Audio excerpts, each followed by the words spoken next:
નમસ્કાર મિત્રો, સ્વાગત છે અમારી યુટ્યુબ ચેનલ પર। વાત કરીએ આજના સમાચારની તો ચીનની હેબેઈ મેડિકલ યુનિવર્સિટીમાં વૈજ્ઞાનિકોએ ઇબોલા વાયરસને વધુ ખતરનાક બનાવ્યો છે। વાસ્તવમાં તેઓએ ઇબોલા વાયરસને ખાસ પ્રોટીનનો ઉપયોગ કર્યો છે, તેને હેમસ્ટરમાં આ બદલાયેલા વાયરસનું ઇન્જેક્શન આપ્યું, પણ 3 દિવસમાં બધા હેમસ્ટર મૃત્યુ પામ્યા છે।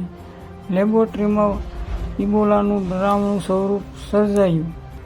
વૈજ્ઞાનિકોએ નોંધ્યું કે મરતા પહેલા હેમસ્ટરમાં ઇબોલા નામના દર્દીઓ જેવા લક્ષણો સર્જાયા।